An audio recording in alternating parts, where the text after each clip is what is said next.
In 1949, at the age of 15, my father rescued a little girl that was drowning. I would like to read the article to you regarding this situation. He received a trophy and a certificate of honor. It says, Sausalito boy who rescued drowning girl to be honored. 15-year-old explorer scout James Benison of Sausalito on Tuesday night will receive one of the 5 certificates of heroism to be presented among the 2 million members of the Boy Scouts of America this year.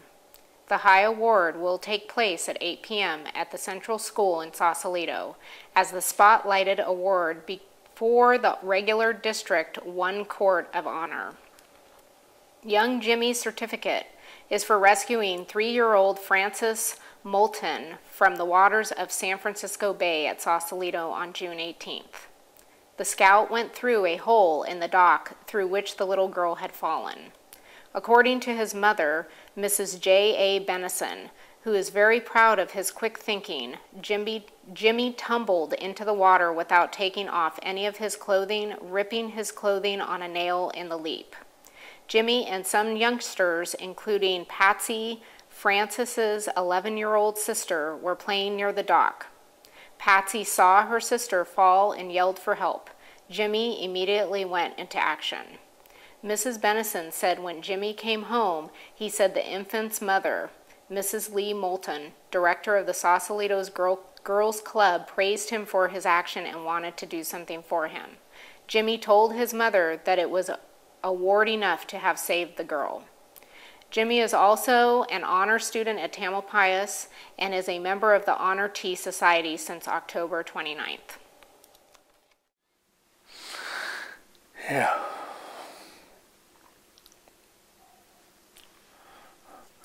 Yeah. Oh, I hear you. Yeah. I hear you. Good morning. Yeah. Good morning. Yeah. Thank you. Yeah. Yeah. Did you have a good night? Did you sleep well? Yeah. Yeah. Yeah. Okay. Yeah. Are you ready to start your day? Yeah. Okay. Yeah. Good. Yeah. Okay, honey. Jim. Yeah. Yeah. Did you sleep okay? Yeah. Yeah? Yeah. You didn't need any pain medicine last night? Yeah. Yeah. Yes or no? Yeah. Yeah. Yeah. Yes, you did need pain medicine? You're a no. No. No. No. Okay. Good. Yeah. That's good, Jim. Yeah, we don't want you to have pain. Yeah. How's the arm? Good. Yeah. Good.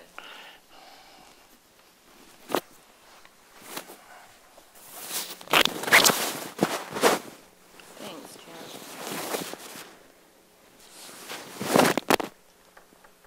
Well, just found it. I thought it was there.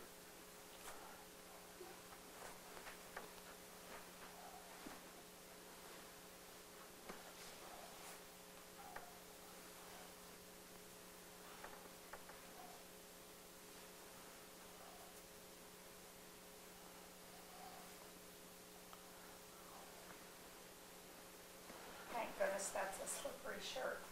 That's what we try and put on them. Shirts that are... You want some help, Jim? Yeah.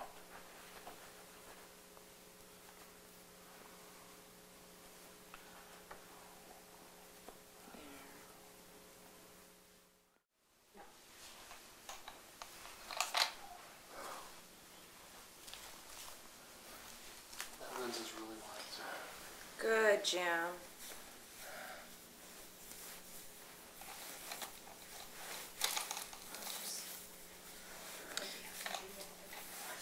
This first brace is to stabilize his ankle.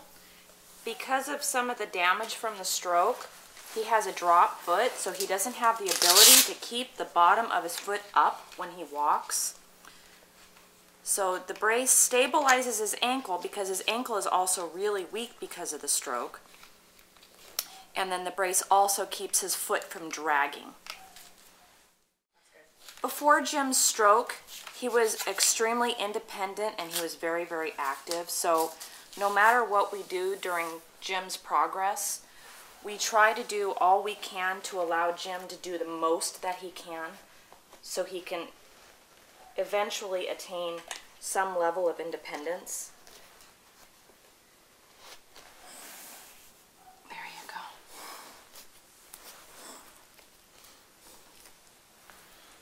Can we get that tighter, Jim? That's loose still.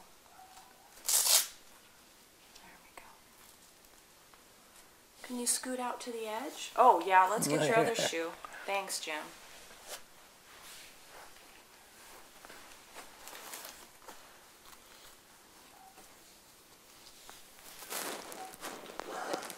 Before you stand up, Jim, can you scoot to the edge so I can get your other brace on? There you go.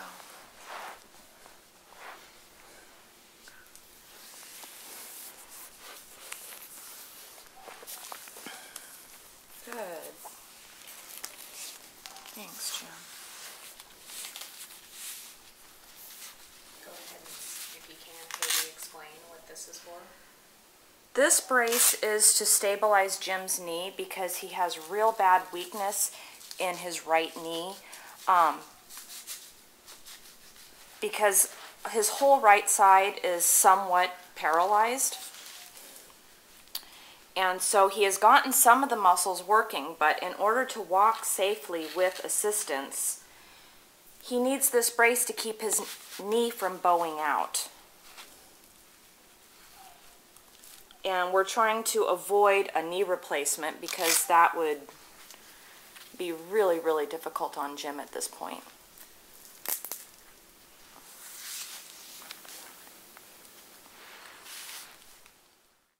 And Katie, he has to sleep in the chair because... Jim sleeps in the chair because of his paralysis on his... Wait, Jim, wait for me, hon. Because of his paralysis on his complete right side, he doesn't have the ability to move around or roll over. And so he sleeps in the chair solely because he can adjust the chair when he needs to with one, since he only has one hand. Good, good, Jim. Take your time, take your time. Can you stop for 1 second? Stop. We can't always do that. Good, Jim. Here, can you stop there? Good.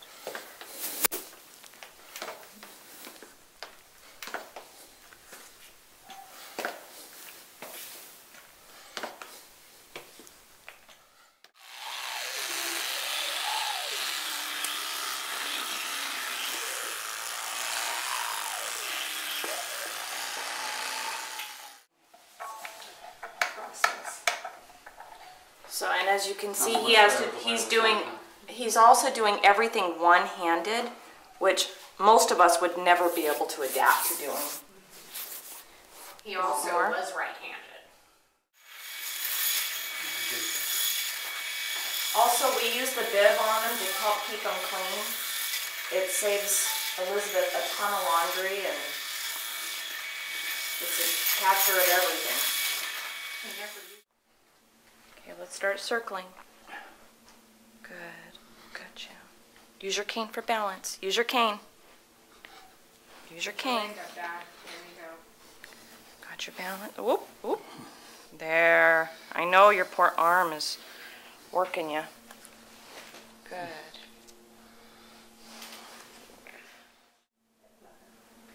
Jim, you haven't hardly drank anything today. Yeah. It's almost 11. You're usually on your 3rd or 4th glass. I know you don't like this water as well. Well, are you ready to go over to the bed and do some bridging? Jim, Yeah. you ready to go to the bed and do some bridging? Yeah. Okay, I'll get your drink for you. Go ahead, Jim.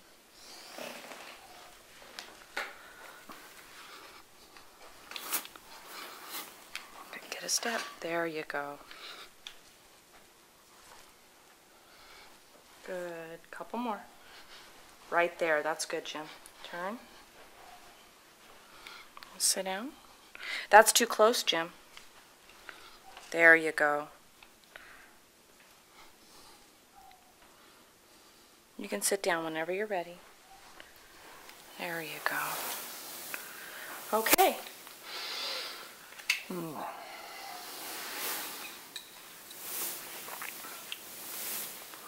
Whenever you're ready, you can swing your legs on up.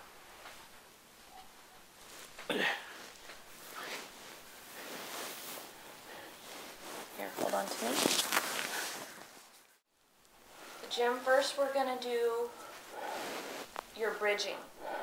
And the reason Jim has to do the bridging is because he has to have really strong core muscles in order to be able to walk, to sit, to do everything that he needs to do in a day. Yeah. And if he didn't do these exercises, he would slowly get weaker and weaker. And because of his brace, he can't keep his foot flat on the ground in order to do this. So I always put my knee underneath him, and that keeps his feet from sliding out from under himself. Ready? Up, bridge. 1, 2, 3, 4, 5, 6, 7, 8, 9, 10. Relax. Good. Jim.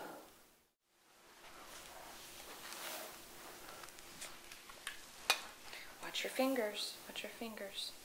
There you go.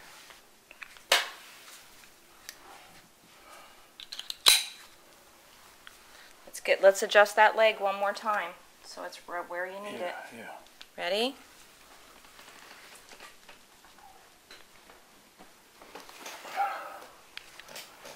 Good, Jim. We have to back up in order to put your feet on.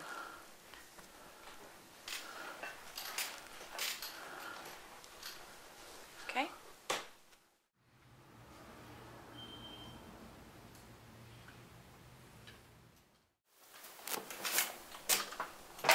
Sorry, Jim.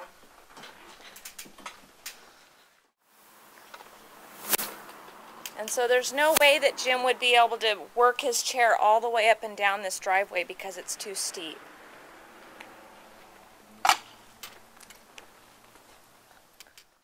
Let's go over to the shade and then you can start walking there.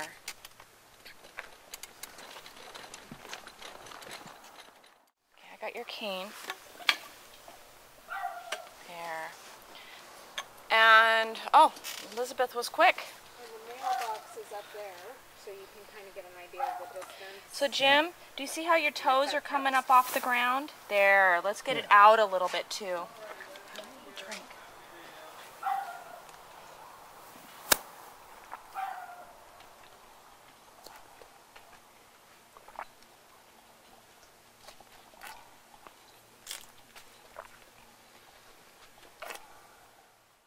Okay, Jim, whenever you're ready. Matt, where do you want me to be? I normally hold his hand because if I hold it just the right way, it won't shake. And it makes it easier on Jim to concentrate. He has to think of about 30 different steps in order to do this. He has to make sure that he's standing up tall, that he's not leaning too far forward. He has to think about foot placement. He has to work at getting that leg to work when none of the muscles follow. It's a perfect shot. See, he comprehends, which I notice. Jim decided he wanted to design the garden when we moved in here. It was pretty ugly, and he designed it and had it put into his specifications, and we get people stopping by all the time and saying how beautiful it is, and they want our gardener to come over or designer, and I say, sorry, he's not able to do anything Jim. anymore. Oh, not a good idea. Sorry, Jim.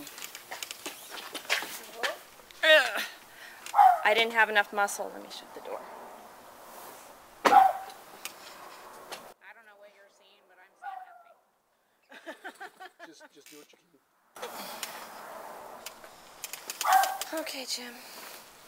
I know there's one fly. Yeah. He's liking you. Can you open the door? He's liking you. So whenever you're ready, let's transfer into the car.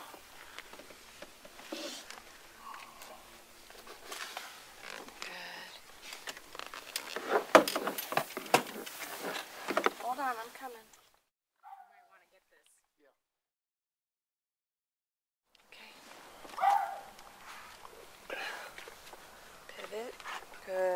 The chair's right behind you.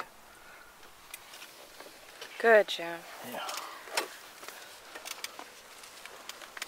There you go. This is yours. You can eat, Jim. I think this is yours. Oh, okay. I drank out of it. Sorry. Here we are. At the table, eating.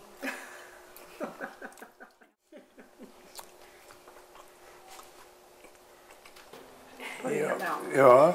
Put it in your mouth and eat it. Hello? Yeah. Hi. It's Julie. Yeah. Okay, I wasn't sure if you knew. Yeah. How are you doing today? Yeah. Yeah? Sounds like Yeah. you're, Hello. hi. Oh, okay. You have Yeah. to like Brassica, I see. Yeah. Hello. Yeah. So you're keeping busy today, though? Hello. Oh. Yeah. Did we get stuck on one? Yeah. Uh, Yes. So, Yeah. busy though, huh? Yeah. Yeah. Yeah. I know. I think you have someone there, masked there today, right? Yeah. Yeah. Good. Yeah. Well, How are you? yeah, I'm having the usual kind of day. Why?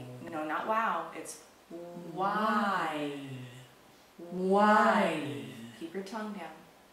Why? Good. Why? Perfect. Why? One more. Why? More. More. Uh-huh. More. Last one. More. Good. My. Very first number. One. Good. One. Me. Okay, so Me. Kirsten's gonna walk through that door. And what do you say to Kirsten when she walks through the door? Yeah. Can you see it?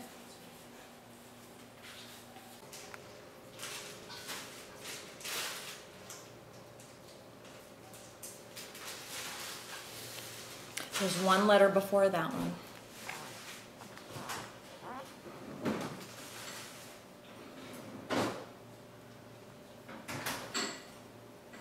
Good job. So every day we have to stretch out Jim's hand. I don't know if you've ever seen any other stroke survivors, but their hand will get curled up real tight, and it almost looks like their hand shrinks.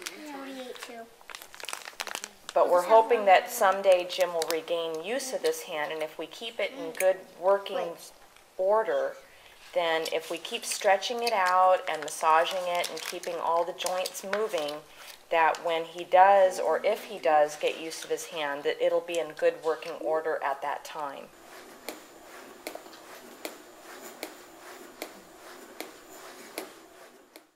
Seven, 8, 9, 10. Relax. Let me give you your arm tray so it's easier for you. Can you pick up your arm? There you go. 9, 10. Relax. 1, 2, 3, 4, 5, 6, 7, 8, 9, 10. Relax.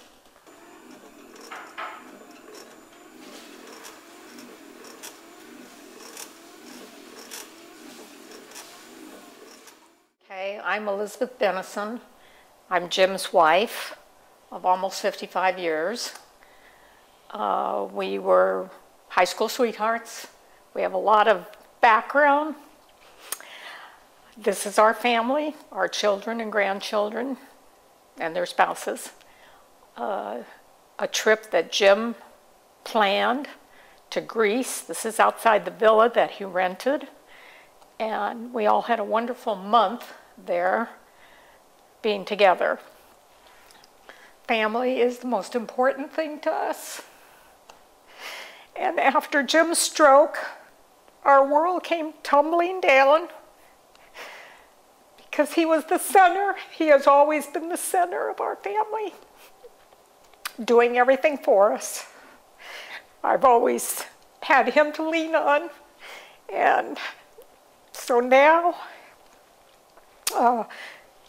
we're just trying to get him back a little bit at a time, hoping that we can have some of that life back again.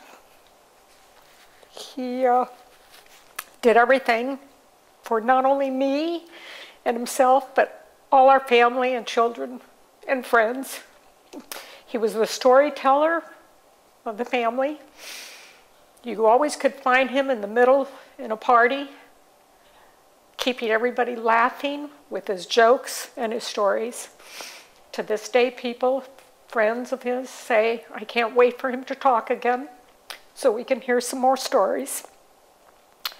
And now we're just taking it day by day, and he's being great about learning things.